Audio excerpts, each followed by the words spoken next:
요한계시록 3장 1절부터 6절까지, 요한계시록 3장 1절부터 6절까지 여러분들 한 절씩 교독해 나갑니다. 사대 교회의 사자에게 편 이야기를 하나님의 7영과 7뼈를 가진 이가 가라사대, 내가 내 행위를 아노니 내가 살았다 하는 이름은 가졌으나 죽은 자로다. 너는 일깨워 그 남은 바 죽게 된 것을 굳게 하라. 내 하나님 앞에서 행위에 온전한 것을 찾지 못하였으나, 그러므로 내가 어떻게 받았으며 어떻게 들었는지 생각하고 지키어 회개하라. 만일 일깨지 아니하면 내가 도적같이 이르리니 어느 시에 내게 임할런지 내가 알지 못하리라. 그러나 사대에 그 옷을 더럽히지 아니한 자 몇 명이 내게 있어 흰 옷을 입고 나와 함께 다니리니 그들은 합당한 자인 연고라. 이기는 자는, 다 같이 시작, 이기는 자는 이와 같이 흰 옷을 입을 것이요 내가 그 이름을 생명책에, 그 이름을 내 아버지 앞과 그 천사들 앞에서 시인하리라. 아멘. 오늘 11월 셋째 주일입니다. 다음 주는 추수감사 주일입니다. 1년이 이렇게 참 빠르게 지나갔습니다. 오늘 셋째 주일 설교는 제목이 뭡니까? 네, 이기는 자입니다. 오늘 여러분들 다 이기는 자 꼭 되시기를, 금년에 이기는 한 해 마무리하시고 새해 준비하시기를 예수 이름으로 축원합니다. 아주 오래전에 장땡땡이라고 하는 가수가 사람을 찾습니다라는 노래를 부른 적이 있어요. 기억들 나신지 모르겠네요. 사람을 찾습니다. 어디 있나요? 나는 오직 한 사람이 필요합니다. 그렇게 시작해서 행복한 미래를 그려보면서 내 마음의 그릇을 채우기 위하여 다 같이 사람을 찾습니다. 어디 있나요? 기억들 나시죠? 한번 따라하십시다. 크게 사람을 찾습니다. 시작. 맞습니다. 사람이 답입니다. 사람이 답입니다. 모든 문제의 시작도 또 과정도 그 뒤에 있는 모든 일, 결국 사람이 문제입니다. 찾아야 할 사람이 있습니다. 어떤 사람을 오늘 우리가 찾을까요? 성경은 어떤 사람을 오늘 찾고 계실까요? 요즘 미국 참 시끄럽죠. 대통령 선거 마치고 후유증이 더 증폭이 됐습니다. 죽은 자가 부활하여서 투표를 했다, 안 했다? 대량으로 거짓 투표용지가 발견됐다, 안 됐다? 온갖 거짓 술수 난무들이 판을 치는 이때에 정말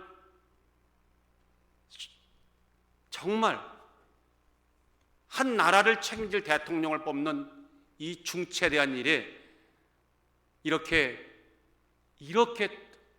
말들이 많고 무성하고 진실을 가리키기 어려웠던 적이 언제 있었습니까? 자, 그런데 한번 가만히 생각해 봅시다. 문제가 있다면 문제를 만든 것은 귀신입니까? 사람입니까? 사람이었습니다. 그렇다면 만약에 문제를 만든 이가 사람이라면 그 문제를 해결할 자도 누굽니까? 사람입니다. 그래서 오늘 우리는 이 미국 사회에서 외칩니다. 사람을 찾습니다. 그냥 사람이 아닙니다. 눈앞에 보이는 나무만 바라보지 말고 역사와 하나님 앞에 먼 시각으로 숲을 바라볼 수 있는, 그래서 진실을 말할 수 있는 우린 진실한 그 사람 오늘 찾고 필요합니다. 인정하시면 아멘. 사람이 답이라고 말하는데 저는 이렇게 또 말합니다. 다 같이 교회가 답이다. 시작. 교회가 답이다. 사람이 답인 만큼 교회가 답입니다. 그래서 저는 오늘 교회를 찾습니다 이렇게 외칩니다. 여러분도 오늘 교회를 찾습니다 부르짖고 있지 않습니까? 교회를 찾는다고 하니까 지금 섬기는 교회 여기 다 팽개치고 다른 교회 찾으라고 내가 내쫓는 것 같은데 즉 그 얘기하는 게 아닙니다. 성경이 말하는 교회, 예수님이 그렇게 세우셨던 교회, 그렇게 지금도 찾고 계신 교회, 그토록 찾는 교회, 그 교회, 원래 교회의 본질적인 교회됨, 그 교회의 회복과 거듭남과 새로워짐과 더욱 그리함을 제가 상징적으로 말하는 것입니다. 다 같이 교회를 찾습니다. 시작. 네, 교회를 찾습니다. 이 교회를 찾는다고 하는 교회의 본질이 무엇이냐는 문제를 놓고 기도한 우리들에게 오늘 사대교회가 오늘 우리들에게 해답을 제공하는 이 아침 되기를 예수의 이름으로 축원합니다. 자, 사대교회는 말 그대로 소아시아 사대에 있던 교회죠. 그러면 사대교회를 알아보기 전에 사대가 있었던 그 도시의 성향과 그 당시의 문화적인, 역사적인, 현실적인 문제를 우리가 거론하지 않을 수가 없습니다. 여러분들, 사대란 말은 남은 자, 남은 물건이라고 하는 뜻입니다. 당시에 2000년 전 사대는 황금의 도시라고 불렸습니다. 황금의 도시라고 불릴 정도로 부유했습니다. 아주 부유했습니다. 호화로움과 부귀의 대명사였다고 해도 과언이 아닙니다. 그래서 그 당시 저 사대가 있던 그 도시에는요, 그 양털 가공, 또 염색업, 특별히 사금이, 여러분 우리가 좋아하는 금이 아주 유명했어요. 사금이 대량으로 나왔습니다. 그래서 지금 사대가 있던 그 도시의 곳곳에서 사금을 재련하는 도가니가 330개가 발견될 정도로 그 당시에는 최대 금산지였습니다. 바꿔 말할까요? 물질이 풍요로웠다는 것입니다. 그런저런 이유로 기원전 7세기에는 리디아 왕국의 사대가 수도였습니다. 근데 이 리디아 왕국의 세계 역사를 보면 최초로 동전이 만들어진 곳, 최초로 금화가 만들어진 것이 이때였습니다. 그래서 사대는 세계적 역사 속에서도 참으로 귀중한 가치가 있는 곳입니다. 자, 그 사대가 훗날 리디아 왕국이 무너지고 페르시아가 점령한 후에는 소아시아를 관장하는 가장 중요한 또 다른 수도가 됐습니다. 그리고는 페르시아의 제국의 진짜 수도가 있는 수사에서 이 사대까지 2700km가 넘는 왕의 도로, 킹스웨이, 오늘 말하면 고속도로입니다. 왕의 도로가 깔릴 정도로 아주 중요한 거점이었죠. 이런저런 모든 것들이 완비가 되다 보니까 무역이면 무역, 이 동서간의 문화 교류, 모든 그 핵심, 중심적인 거점이 바로 어디였다고요? 이곳이었습니다. 사대였습니다. 자, 그 한복판에 세워진 교회가 사대교회입니다. 사대교회를 누가 세웠을까요? 여러분들 이건 밝히시면 여러분들 굉장히 유명한 신학자 되십니다. 아직 사대교회를 직접 설립한 자는 알려진 바가 없습니다. 바울이라고는 추측하지만 알려진 바는 없습니다. 대신에 주 1세기에 바울의 제자인 동시에 7집사의 한 사람이었던 클레멘트가 저 사대에 있는 교회에 첫 감동이 되었다는 것은 문헌에서 확인됐습니다. 자, 저희가 알려고 하는 것은 사대가 어떤 도시였는지, 무엇을 하는 곳이었는지는 그것이 아닙니다. 성경이 그 사대교회에 하시는 말씀이 뭐였냐는 겁니다. 한마디로 말할까요? 사대교회는요, 죽은 교회입니다. 무슨 교회라고요? 죽은 교회입니다. 하나님의 엄중한 책망받았던 실패한 교회입니다. 오늘 우리 아침에 이 말씀을 시작하면서 교회를 찾는다고 말했습니다. 교회의 본질적인 교회, 성도다운 성도를 찾는다고 말했습니다. 그리고는 왜 실패한 교회, 실패한 성도 사대를 들고 나올까요? 역으로 말하면 실패한 것을 우리가 왜 실패한지를 알 수 있다면 우리 이 시대에 교회를 찾을 수 있습니다. 이 교회 안에 다시 교회다운 교회를 더욱더 세워나갈 수 있습니다.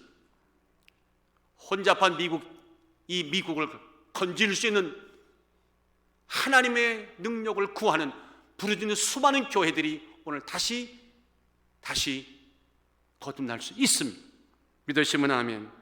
오늘 그런 영적인 해답을 오늘 사대교회에서 발견하시기를 주의 이름으로 축원합니다.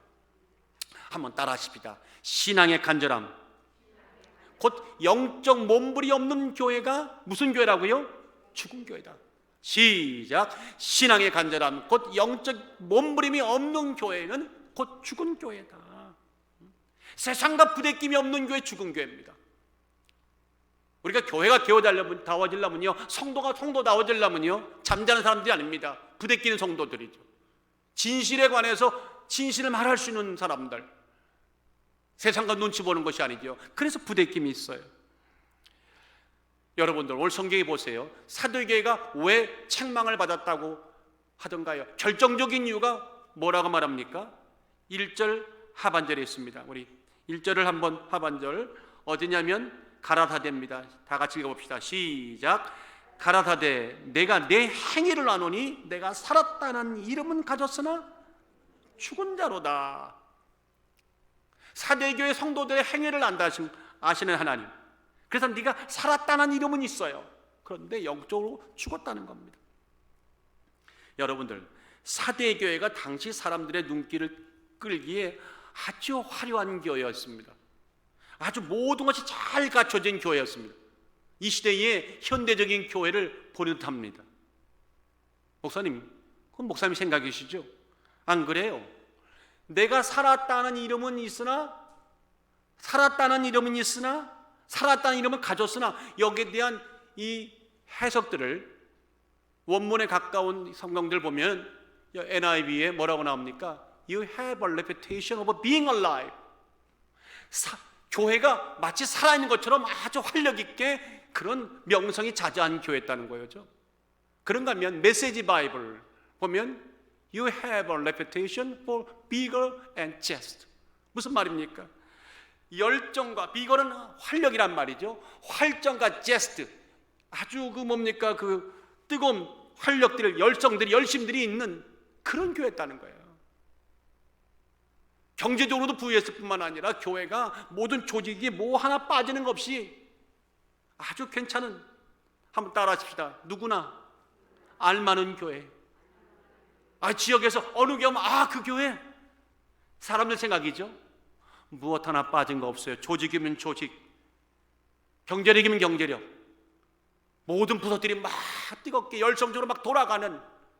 그래서 난 그 교회 나가려면 난 그 교회 갈래. 아주 폼나는 교회였다는 거예요. 이게 그 당시에 사대교회의 모습이었다는 거예요.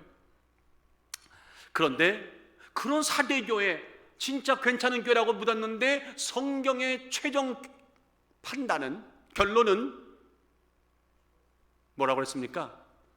You are dead. 너는 죽었어. 아니, 그렇게 활력 있고 넘치고 모든 게 활발하고 모든 것이 잘 돌아가서 뚜껑을 열어봤더니, 진실의 뚜껑을 열어봤더니, 영적인 뚜껑을 열어봤더니 세상에 뜻밖의 결과가 나왔어요. 영적으로 모두가 죽은 성도, 죽은 교회였다는 겁니다. 어디 가요? 사대교회가 영딴판 생명 없는 교회였다고 이렇게 성경은 말씀합니다. 여러분들, 살았다는 이 산다고 하는 이 말은요, 원어가 자오입니다. 자오란 말은 아주 활기차다는 말. 그래서 아까 저렇게 번역이 된 거죠. 그 다음에 반면에 죽다는 말은 네크로스란 말입니다. 다 같이 네크로스. 이 뜻은 외우지 마세요. 단어 외우지 마세요. 이 헬라어 네크로스란 말의 뜻이 뭔가 아셔야 돼. 송장입니다. 시체입니다. 아버지가 절로 나오네요. 가장 소망이 없죠. 여러분들, 죽은 시체에 소망이 있습니까? 다 끝난 겁니다. done. 돌아오지 못합니다. 예수님은 돌아오게 하지만 우리는 못 돌아오게 합니다. 그 교회를 한마디로 송장이라고 말했다는 거예요. 그 시체나 다름없더라는 겁니다. 생명이 없다고 말하는 겁니다. 이게 죽었다는 의미입니다. 그러면 한번 보십시다. 이 계시록은 전부 다 어떤 계시적인 의미가 있고 은유적인 표현들이 많이 있잖아요. 여러분 생각하기에 교회가 겉은 말짱한데 송장 같은 교회, 시체 같은 교회, 소망이 없는 교회, 그런 교회가 어떤 교회입니까?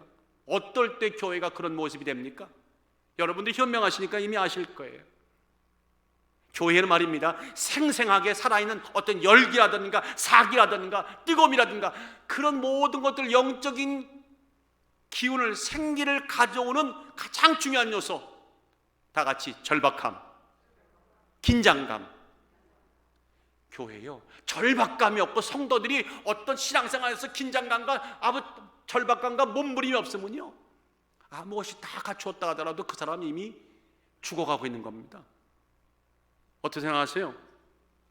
무덤덤하게 신앙생활한다? 좋은 거 아닙니다. 그거 죽어가고 있다는 얘기입니다. 절박감도 없습니다. 긴장감도 없습니다. 그래서 우리는 이렇게 말할 수 있어요. 간절함이, 나같이 간절함이 믿음이다. 네. 간절함이 믿음입니다. 살아있는 신앙의 표현이죠. 간절함은 주님을 향한 절박함, 오직 그분만이라고 하는, 우리가 믿음 생활할 때 오직 그분만이 해답이라고 하는 이런 절박함과 이런 몸부림이 있을 때요, 우리 신앙생활은요, 믿음은 아주 생기가 있습니다. 그런 교회 가면 어떤 활동과 어떤 그걸 떠나서 영적으로 아주 푸릇푸릇 와닿는 아주 기쁨과 감사가 있습니다. 그런 간절함이 하나님을 만나는 통로요, 영적으로 교회가 죽음, 시체가 되는 것을 막는 아주 하나님의 크신 은총이죠. 아무쪼록 간절한 믿음에서 그런 간절함이 믿음이 넘치는 그런 교회가 우리 교회가 되길 수 있기를 주의 이름으로 축원합니다. 그 간절함이 있을 때요, 간절함이 있는 그 성도, 간절함이 있는 마음에서는요, 하나님의 은혜와 아름다움이 쏟아져 나옵니다. 기적도 나오지요. 어두운 그림자 다 물러갑니다. 그래서 우리는 이렇게 말하죠. 간절함이 없는 신앙은요, 그건 이미 껍데기에 불과하다. 무언가 재정적으로 넉넉하고 사람들이 많이 모이고 활동이 많고 또한 프로그램이 많아도요, 한 분 한 분 영혼 속에 그 간절함이 점점 사라지고 있으면 그 교회는 죽어가고 있는 겁니다. 그 성도는 이미 죽어가고 있는 겁니다. 영적인 몸부림이, 시대적인 몸부림이 오늘 정말 우리 안에도 있기를 원합니다. 그런 갈급함이 교회를 생명 있게 해요. 생명력을 넘치게 만들어요. 성경을 보세요. 수많은 믿음의 사람들, 정말 하나님이 창사했던 믿음의 사람들 하나같이 면면을 보면 특징이 뭔지 아세요? 간절함이 있었어요. 가령 예를 든다면 다윗을 봅시다. 다윗이 시편 42편 1절 3절에 뭐라고 말합니까? 하나님이여, 사슴이 시냇물을 찾기에 갈급한 같이 내 영혼이 주를 찾기에 뭐라고요? 갈급하나이다. 다윗이 이런 고백을 할 때 하나님이 얼마나 기쁘셨겠어요. 하나님, 나는 정말 하나님으로 갈급합니다. 목말라 있습니다. 절박합니다. 그 무엇이 있다 하더라도 그 하나님이 내 안에 계시다는 확증된 믿음이 없다면 나는 한순간도 살 수가 없습니다. 내 영혼이 하나님, 곧 생존하신 하나님을 갈망하나니 내가 어느 때에 나아가서 하나님 앞에 배울꼬. 내가 어느 때에 나아가서 하나님 앞에 배울꼬가 오늘 여기 계신 분들 뿐만 아니라 오늘 이 팬데믹을 맞는 지구상에 있는 모두 흩어진 성도들에게 끌어나기를, 넘치기를 예수 이름으로 축원합니다.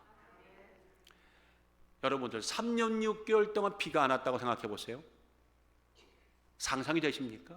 3년 6개월 동안 이슬도 안 맺혔다고 생각해 보십시다. 상상이 됩니까? 온 땅덩어리가 그냥 전부 다 먼지투성입니다. 푸석푸석합니다. 그런 재앙 중에 재앙을 단박에 종식시키고 하늘로부터 우로를 나게 했던 믿음의 위대한 선지자가 있죠. 엘리야입니까? 엘리사입니까? 엘리야죠. 자, 엘리야의 정확히 말할까요? 엘리야의 무엇이 그것을 그렇게 가져왔나요? 하나님이 그 무엇을 보시고 그 일을 허락해 주셨나요? 간절함이었습니다. 간절함이었습니다. 여러분들 열왕기상 18장 42절에 보세요. 갈멜산에서 드디어 하나님의 살아계심을 엘리야가 증거하고 850명의 이방인 선지자를 다 도륙한 후에 그리고 꼭대기에 올라가서 이제 하나님 비를 내려달라고 기도하는 엘리야의 모습 좀 보십시오. 엘리야가 갈멜산 꼭대기에 올라가서 땅에 꿇어 엎드려, 시작부터가 간절함입니다. 땅에 그냥 엎드리지 않았대. 꿇어서 엎드렸고 얼굴을 무릎 사이에 놓고 사원에게 이르기를 올라가 바다편을 바라보라. 저가 올라가 바라보고 거대 아무것도 없나이다. 그랬더니 가로되 7번까지 다시 가라. 계속 7번까지 가라. 자기는 머리를 무릎에다 박고는 간절하게 하나님, 오늘 아니면 안 됩니다. 하나님이 아니면 안 됩니다. 하늘문을 열어 주옵소서. 그랬더니 성경이 뭐라고 말할까요? 조금 후에 구름과 바람이 일어나서 하늘이 캄캄하여지며 큰 비가 내리는지라. 아멘. 간절하면 닫혔던 하늘문도 연다. 평생 앞을 못 본다고 생각해 봅시다. 어떨 때 눈이 아파가지고 안질이 와가지고 안대 하나 여기다 이렇게 가리고 나도 얼마나 불편하십니까, 여러분들? 경험해 보셨죠? 한쪽 눈을 보는 것도 그렇게 힘든데 평생 볼 수가 없다면 이건 끔찍한 일 아닙니까? 그런데 평생을 앞을 못 보았다는 겁니다. 근데 그 운명적인 장애를 단박에 깨트리고 눈을 번쩍 뜨게 한 사건이 마가복음 10장에 나오죠. 그 사람은 소경이었지만 거지였다고 그랬죠. 누굽니까? 바디메오였습니다. 자, 바디메오가 어떻게 해서 눈을 떴을까요? 몸부림쳤습니다. 예수님 만나는 그 순간에 이것이 마지막 길을 생각하고 온통 간절함과 온통 몸부림과 온통 부대낌으로 예수님께 매달렸습니다. 눈이 띄어지는 겁니다. 문제가 해결되는 겁니다. 병이 낫는 겁니다. 저희가 여리고에 이르렀더니 예수께서 제자들과 허다한 무리와 함께 여리고에서 나아가실 새에 디메데오의 아들인 소경 거지 바디메오가 길가에 앉았다가 나사렛 예수시란 말을 듣고 소리질러 가로되 다윗의 자손 예수여 나를 불쌍히 여기소서 하거늘 많은 사람들이 잠잠하라 꾸짖었다고 그랬어요. 지금 누가 지금 지나가는데 이렇게 떠드는가? 잠잠하라 꾸짖었다고 그랬어요. 그랬더니 더욱 심히 소리질러 가로되 다윗의 자손 예수여 나를 불쌍히 여기소서. 아무것도 안 걷습니다. 다윗의 자손 예수여 불쌍히 여겨달라고 그거 한마디, 그거 몇 마디, 마지막 인생의 전심을 다해 간절히 기도했어요. 그랬더니 성경이 뭐라고 말합니까? 예수께서 이르시되 가라, 다 같이 가라, 내 믿음이 너를 구원하였느니라. 사람들은 꾸짖고 잠잠하랬지만 예수는 그를 불렀고 눈을 뜨기 원한다는 그 말 한마디에 가라, 내 믿음이 너를 구원하였다. 바꿔놓을까요? 가라, 너의 간절함이 너를 구원하였다. 간절함이 없는 교회, 간절함이 없는 성도, 간절함이 없는 영성의 자리는 죽은 겁니다. 간절함이 그래서 저는 존재감이라고 생각합니다. 목사의 존재감, 장로님의 존재감, 권사님, 안수사님, 집사님들의 존재감이 뭔지 아세요? 학식, 물질, 옷, 외모? 아닙니다. 적어도 성경은 말합니다. 간절함입니다.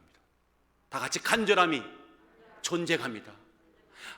저 장로님은, 저 권사님은, 저 목사님은, 저 집사님은 다 기도할 때 보면 인생 다 마지막 길인 것처럼 절박하게 기도해. 옆에 듣는 사람이 그 기도 듣다가 막 자기도 힘이 나는 거예요. 하나님이 그를 사랑하시고 그의 길을 열어주시는 것은 우연이 아니었구나. 간절함이 떠나가면 교회가 교회입니까? 그저 사람 모이는 펠로십에 불과한 거겠죠. 친교 모임에 불과하겠죠. 아무쪼록 우리 교회가 예수 외에는 답이 없다고 하는 절박감에 몸부림이 넘쳐나는 이 시대적인 교회가 되기를 예수 이름으로 축원합니다. 일찍이 그리스도 역사가 헤로도토스가 사대는 앞서 제가 말한 것처럼 황금의 도시라고 말했습니다.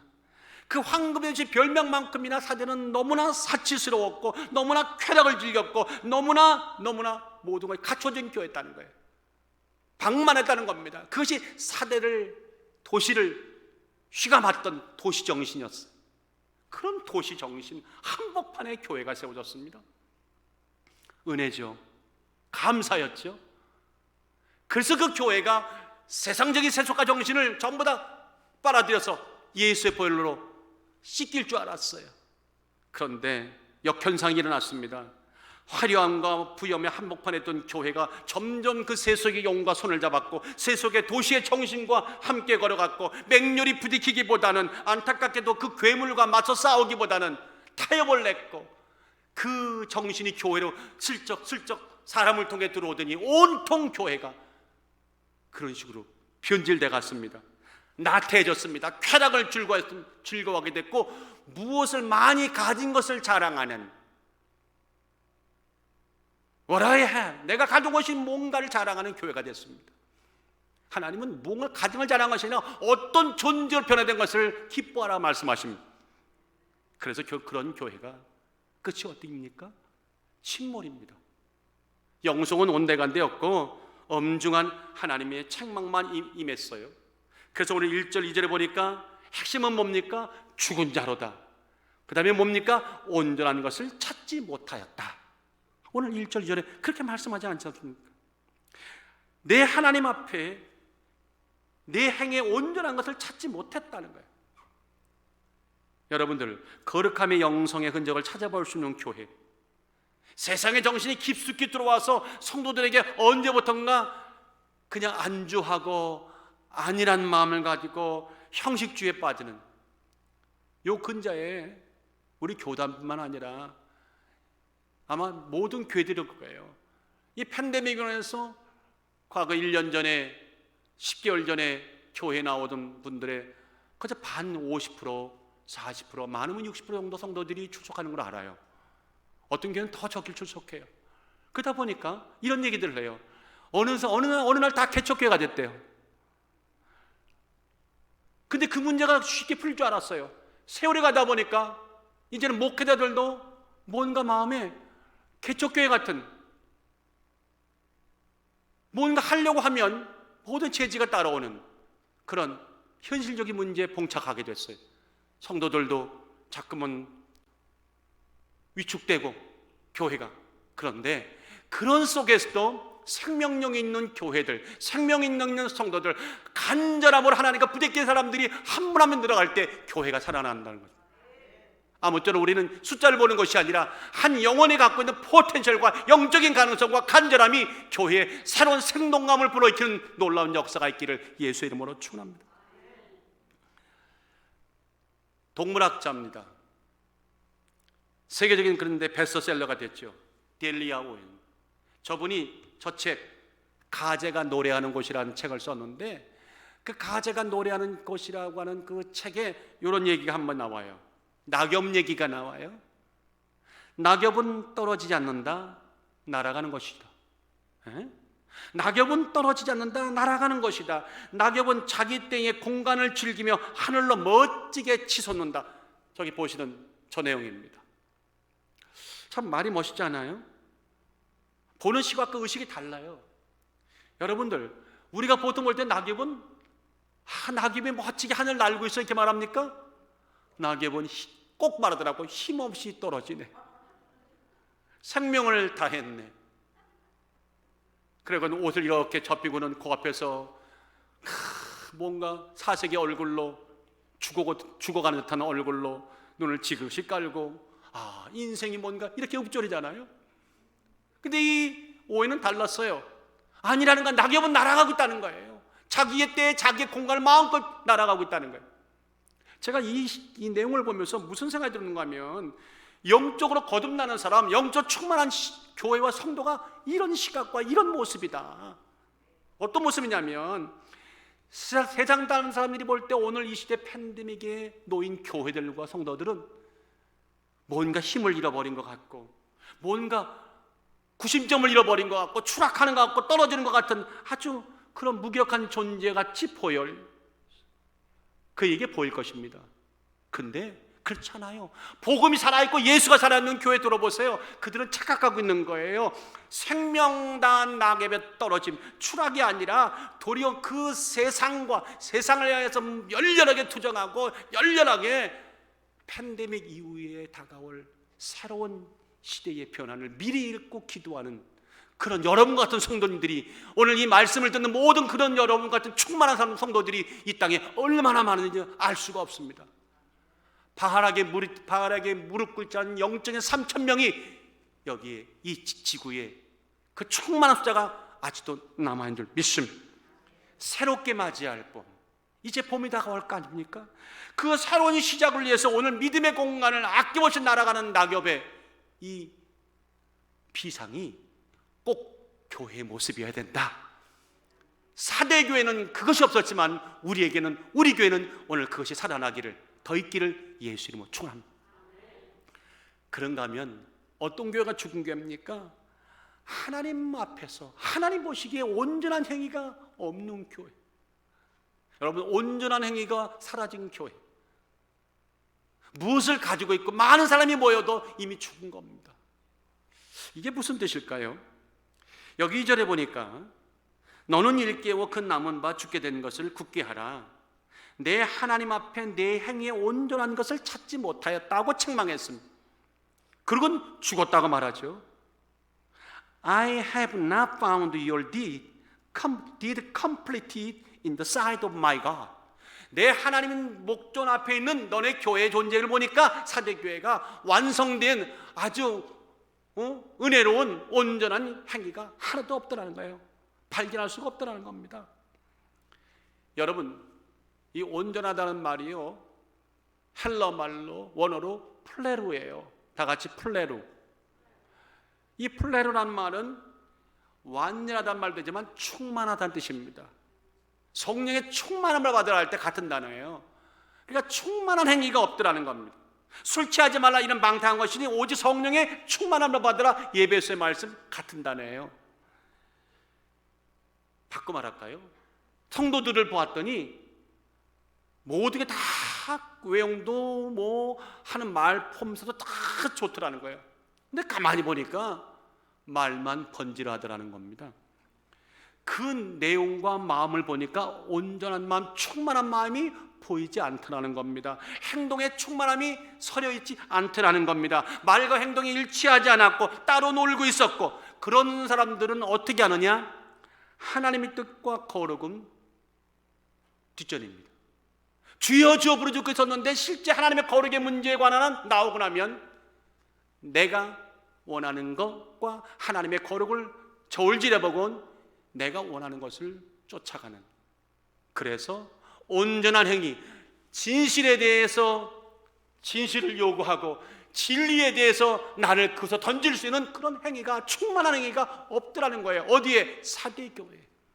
어디에? 오늘 현대적인 교회들에. 여러분들, 자기중심적으로 살다 보면, 내가 원하는 것만 찾다 보면요, 교회는요 힘을 잃어버려요. 그런 교회에 세상을 바꿀 만한 열망이 보이던가요? 답변해 보세요. 여러분 경험 많지 않으시잖아요. 경험이 없으시네, 우리 교회만 나왔으니까. 그런 교회는 세상에 대한 열기가 있던가요? 보이지가 않더라고요.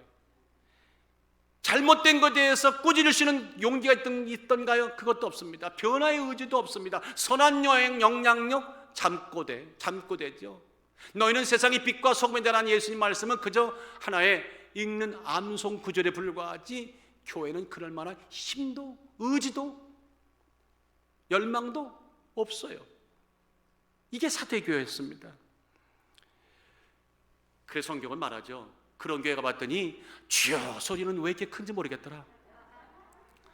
마태복음 7장 20절에 제 얘기가 아닙니다. 이러므로 그 열매로 그들을 알리라. 나더러 주여 주여 하는 자마다, 그 교회 갔더니 그냥 주연지 쥐약인지 하는 자마다 다 천국에 들어갈 것이 아니요 다만 하늘에 계신 아버지 대로, 목소리는 크게 못 부르지만 주여 하고 뜻대로 살려고 몸부림치는 자라야 하늘나라에 들어가리라.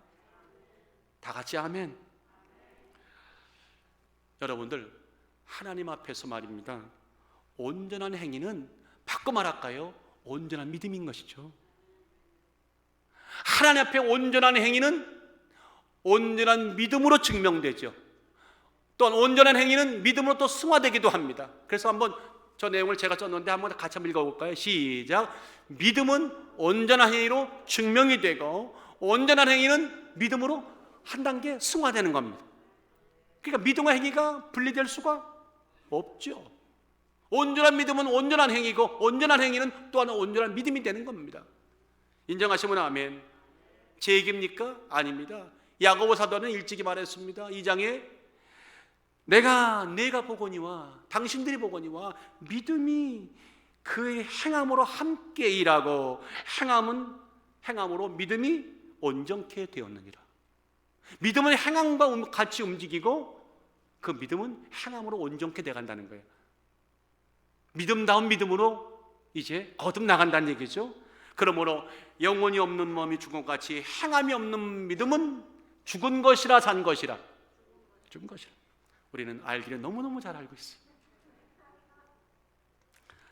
여러분들, 제가 오늘 무슨 말씀 하나 드릴게요. 성경을 보니까 하나님이요 매 순간 우리를 달아보신대요. 정확히 말할까요? 하나님이 여러분들의 몸무게가 2파운드다 3파운드다 그 관심 있는 게 아니라 우리들의 행위를, 믿음의 온전한 믿음, 온전한 행위를 매일 달아보신답니다. 성경에 어디 있습니까? 있습니다.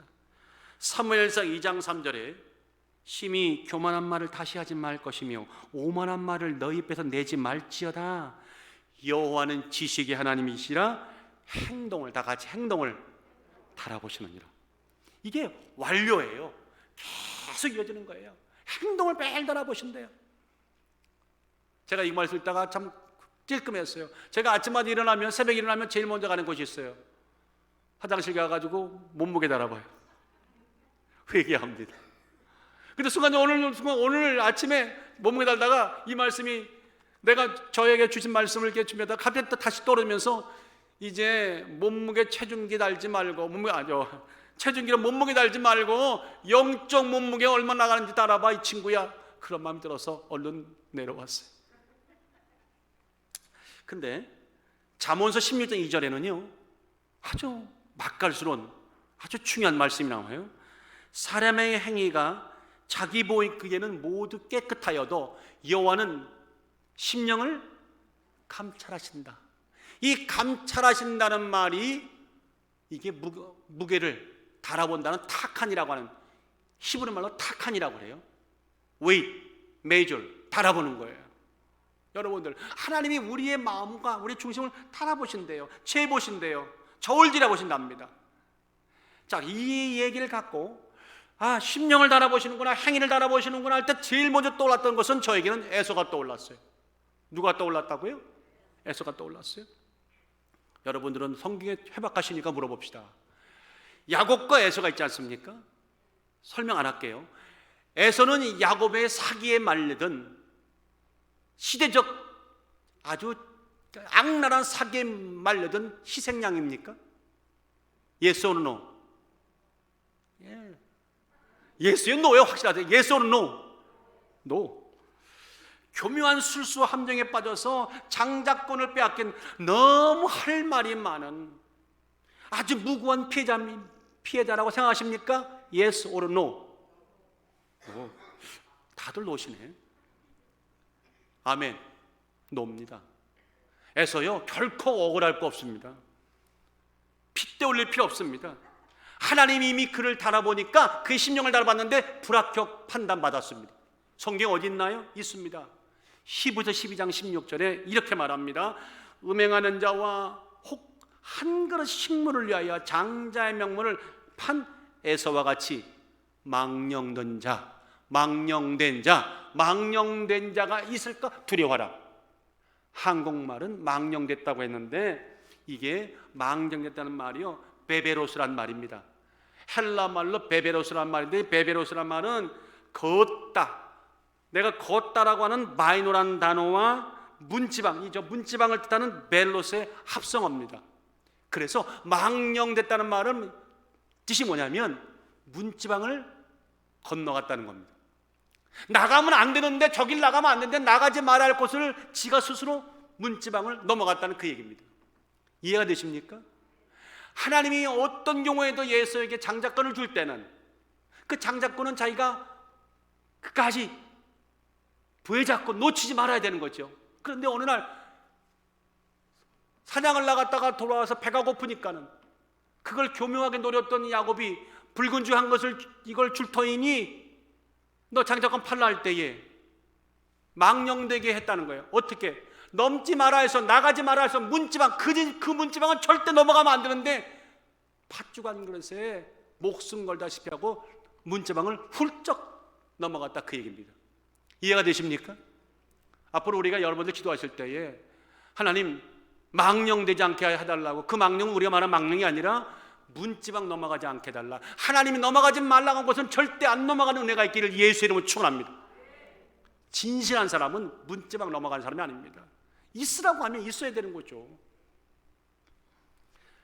제가 강아지를 키워보니까 명견과 거시기계가 차이가 있더라고요.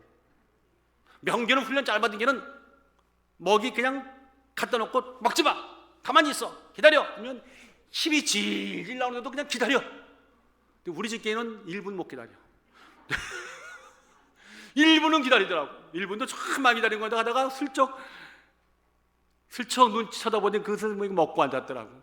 그래서 제가 알았어요. 너는 거기까지구나. 에서가 눈에 보이는 붉은 한 그릇에 건너지 말아야 할 문지방을 건넜어요. 꺼리낌 없이 건넜어요. 창세기 25장에 보세요. 에서가 들에서 돌아와서 심히 곤비하여 야곱에게 이르되 내가 곤비하니 그 붉은 것을 나로 먹게 하라. 참 절박하죠. 야곱이 가로되, 아주 못된 야곱이 가로되 장자의 명분을 오늘날 내게 팔라. 붉은 죽 마음껏 죽게. 에서가 말합니다. 내가 죽게 되었으니 이 장자의 명분이 내게 무엇이 유익하리요. 여러분들 참 행위를 알아보시는 하나님이 그때 이미 이 말 한마디가 먹는 게 문제가 아니라 이 한마디가 떨어진 순간 너는 네 시대는 끝났다 하고 접었다는 것, 그 사실을 우리가 믿음으로 인정하기를 주의 이름으로 축원합니다. 그런가 하면 행위를 달아볼 때 진짜 무겁게 나온 분 한 분을 내가 추천해 드리겠습니다. 노아입니다. 노아가 뭘 만들었죠? 네, 방주를. 그거 모르면 안 되죠.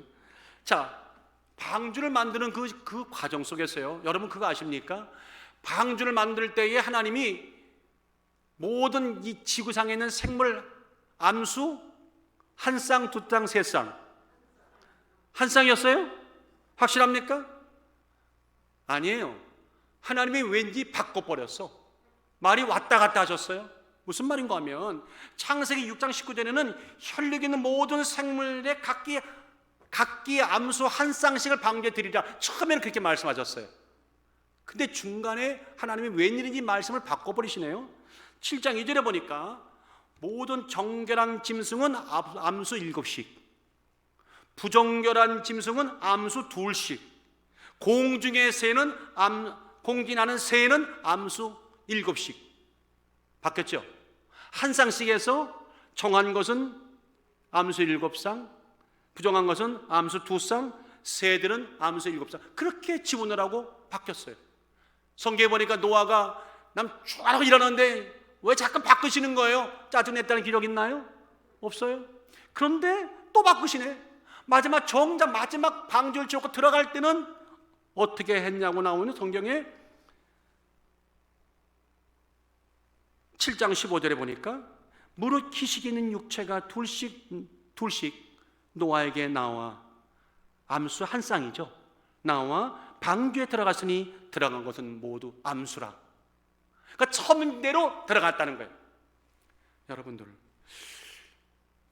아니 하나님이 이 바쁜 와중에 노아가 방주 짓기도 바빠 죽겠는데 왜 말을 왔다 갔다 하십니까? 신경질 낼만 해요? 안 해요? 낼만 하잖아요. 그렇잖아요. 그래서 성경에 보니까 노아가 의의를 제기했다, 왜 그러냐고 토를 달았다는 결이 나오던가요? 없어요. 그리고 성경은 뭐라고 말합니까? 노아가 그와 같이 하되 하나님이 자기에게 명하신 대로 다 준행하였더라. 저는 그때 알았어요. 하나님 말씀에 순종하는 것은 이런 의미구나. 때를 따라 우리 살다 보면요, 하나님이 이유도 모르게, 그건 하나님의 경륜이에요. 지금도 우리는 몰라요. 왜 그때 그 어려운 일을 당했는지, 내가 왜 이런 어려움을 당하고 있는지 아무도 몰라요. 근데 조금 지나면 또 달라져 상황이. 그래서 너무너무 좋아했더니 또 어림을 당해요. 이런 일 속에서 성숙해져 가는 사람들은 점점 달라지는 게 하나 있어요. 묻지를 않아요. 나보다 나를 창조하신 그 하나님은, 나보다 나를 더 잘하신 하나님은, 내가 모르는 하나님의 크신 선하지 국률로 나를 인도하고 계시겠지.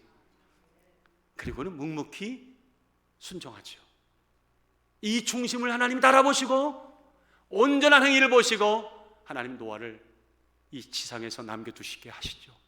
사랑하는 여러분들, 사도교회는 그런 순종의 행위가 없었지만 오늘 이 시대 교회들에게 주신 말씀 안에서 우리는 다시 한번 그렇게 거듭나는 그런 교회를 우리가 찾고 있고, 그런 교회가 우리 교회가 되기를 예수 이름으로 축원합니다. 그런가 하면 죽은 교회는요, 받은 바 은혜에 대한 묵상이 없어져 버렸어요. 지난날 내가 받았던 하나님의 은총과 말씀에 대한, 어떻게 받았는지, 어떻게 내게 임했는지에 대한 묵상이, 되새김질이 점점 없어지는 거예요. 그리고 입에서 나오면 원망만 나와요. 불평만 나와요. 사대교회가 그러다는 겁니다. 한번 3절을 읽어봅시다. 시작. 그러므로 내가 어떻게 받았으며 어떻게 들었는지를 생각하고 지키어 회개하라. 거기까지만. 이 말은 바꿔 말하면 사대교회가 하나님께 받았던 은혜를, 또 말씀을 들었던 말씀을 끝까지 지켰다는 거예요. 계속 생각나면서 묵상하고 되새김질하고 늘 기억했다는 겁니까? 안 했다는 거잖아요.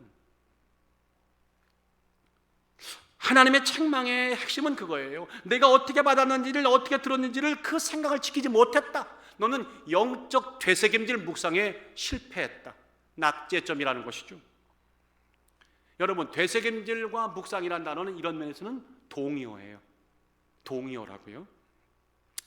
자, 여러분들, 저는 뭐 시골에서 자라나지 않아서 소들이 막 이렇게 주물럭주물 이렇게 입에서 이렇게 되새김질하는 걸 뭐 실제는 못 봤어요. 영상으로는 봤어요. 그런데 이 정도는 알아요.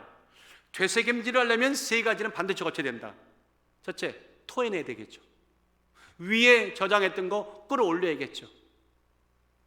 아멘 안 하시네요. 나 서울 사람이라고 얕잡아 보시는 거예요? 그 정도 알아요. 토해내고 그 다음에 뭐예요? 되씹어야겠다. 다 같이 되씹기. 그 다음에 뭐예요? 되삼키기. 누가 다 아는 얘기잖아요. 먹은 거 집어넣었던 거 끌어올려서 되씹고 다시 잘게 씹고 되삼키는 거죠. 이 세 가지 과정이 묵상이죠. 이 세 가지 과정이 없었다는 겁니다. 영적으로 볼 때. 어디에? 사대교회. 하나님이 나를 어떻게 만세를 택하고 나를 부르셨는지, 내게 왜 그 은혜를 주셔서 내가 젊은 시절에 그 어려움과 있을 때 하나님 나를 불러주시고 여기까지 인도하셨는지, 그리고 오늘 매일매일 어렵거나 기쁘거나 슬프거나 고통당하거나 그거와 상관없이 하나님은 매 순간 나를 지키시는지, 그 은혜가 참으로 귀하고 고맙고 감사하고 놀랍고 자꾸만 기억나고 묵상하는 거죠. 누가 한 말, 나에게 욕한 말을 묵상하는 것이 아니라 하나님이 내게 베푸신 은총을 계속해서 끌어올려서 되씹고 되씹고 삼키고 되씹고 삼키고 되씹고, 이게 믿음 생활입니다. 저는 그 생각하고 나면 바울의 말씀 고린도전서 15장 10절이 제일 먼저 떠오르더라고요. 그러나 나의 나 된 것은 하나님의 은혜로 된 것이, 내게 주신 그의 은혜가 헛되지 아니하여 내가 모든 사도보다 더 많이 수고하였으나 내가 아니요, 내가 아닙니다. 내가 안 했습니다. 오직 나와 함께 하신 하나님의 은혜로라. 이거 평생도록 되새김질하고 또 되새김질하고 또 되새김질하고, 아멘이 안 나와요? 또 되새김질하고. 그래서 바울이 끝까지 순교할 때까지 신앙 지켰던 거 아닙니까? 되새김질하는 자에게 복이 있을지어다. 영적으로 묵상한 자에게 복이 있을지어다. 여러분들, 되새김질에 관한 한은요, 예수님만큼 하신 분이 없어요. 예수님은 철저하게 우리 본인이 되셨어요. 성경에 있습니까? 있습니다. 어디에 있습니까? 누가복음에 있습니다. 누가복음 5장 15절 16절 잘 들어보세요.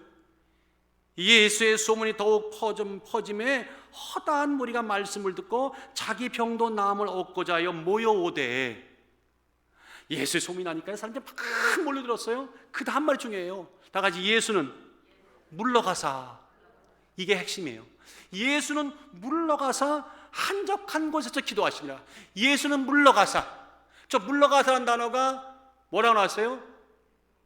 뭐라고요? 히포커레요. 다 같이 히포커레요. 이 히포커레라는 말은 뒤돌아가다는 말이에요. Go back. 뒤돌아가다는 말이에요. 하나님이 사람들이 막 예수님이 사람들이 막 명성으로 몰려오니까 일을 하기 귀찮아서 힘들어서 뒤로 물러갔다 그 얘기하는 건가요? 아니에요. 그 얘기가 아니에요. 아래로 내려가다는 뜻이걸랑요. 사람들이 몰려오는 순간에 나는 지금 이 자리보다 한 발짝 물러가서 내 자리보다 더 낮은 곳은 내려가서 내가 왜 이런 일을 하게 됐는지, 이런 일을 베푸신 아버지의 은혜가 무엇인지, 아버지 뜻이 뭔지를 계속 되새김겠다는 그 뜻이에요.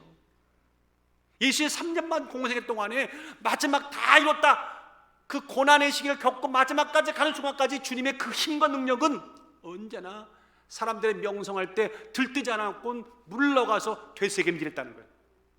그래서 아버지 이 잔을 피하게 해주세요 라고 했지만 그래도 불구하고 뒤로 물러가서 히포크레어 하니까 어떤 고백이 나옵니까? 그러나 나의 원대로 마옵시고 아버지 뜻대로 하옵소서. 자신을 위한 시간, 되새김질한 시간, 그리고 그것에 투자하는 사람들, 그것에 모든 우선권을 주는 사람들, 그런 시간이 충만한 사람들, 그런 사람이 예수님이고 그분이 예수님이고 그런 사람들이 예수의 제자고 그런 사람들이 예수의 교회고 그런 교회가 넘칠 때 세상은 달라진다는 것. 우리가 해야 할 것, 오늘 많은 일이 있지만요, 오늘 집에 가셔서 오늘 꼭 주무시기 전에 말씀 오늘 들으셨던 분들은 한번 무릎 꿇고 내가 어떻게 예수 믿었는지, 예수를 믿거나 어떤 세월을 내가 보내고 있는지, 하나님이 은혜를 어떻게 보셨는지를 한번 잘근잘근 끌어올려서 되씹어 보세요. 그러면 계속 은혜, 측량할 수 없는 은혜라고 하는 단맛이 우러져 나올 겁니다. 그러고 나면 힘이 생기죠. 아멘. 사대교회가 죽은 교회에 끝난 교회라고 말씀을 했는데 감사하게도 희망이 보이는 은혜의 귀절이 보여요. 현대교회가 사대교회가 될지라도 아직까지 우리 희망을 놓지 않는 것은 사대교회에 하나님이 주신 은혜의 흔적이 남아있어요. 그게 뭔가 했더니 4절이에요. 그러나 사대에는 그 옷을 더럽히지 아니한 몇 명이 내게 있어 흰 옷을 입고 나와 함께 다니리니. 여러분들, 사대에 사람들이 다 타락했는데 옷을 더럽히는 몇 명이 있었대요. 세상에 다 무릎 꿇었는데, 도시정신에 무릎 꿇었는데 몇 사람이 더럽히지 않았대요. 이럴 때 아멘 하시는 거 아닙니까? 하나님은, 성경은 그들을 이기는 자라고 말했고, 이기는 자는 흰옷을 입을 것이라 말씀했고, 내가 그의 이름을 생명책에서 반드시 흐리지 아니하고 그 이름을 내 아버지 앞과 그 천사들 앞에서 내가 시인하겠다고 성경의 5절에 말씀하시잖아요. 무슨 옷이라고 그랬어요? 흰옷을 입었대요. 사도교가 다 타락해가는데 몇 사람들은 옷을 더럽히지 않았대요. 옷이라고 하는 것은 정절, 믿음, 내 중심, true heart, worldview, 모든 것들이죠. 스탠다드, 가치관들이죠. 특별히 흰옷을 입었다는 얘기 뭐예요? 예수 그리스도에 대한 믿음과 정절과 구원의 옷을 아직도 걸치고 있다. 제가 오늘 눈이 활짝 열렸어요. 한 사람도 아멘 안 하네. 이 아멘 하는 게 좋으실 거예요. 그 다음 말이 나올 게 좋게 있걸라. 제가 눈이 활짝 열렸어요. 제가 영안이 활짝 열렸어요. 보니까 여러분들 다 흰옷만 입고 계시네. 그거 봐, 좋은 말 나오잖아.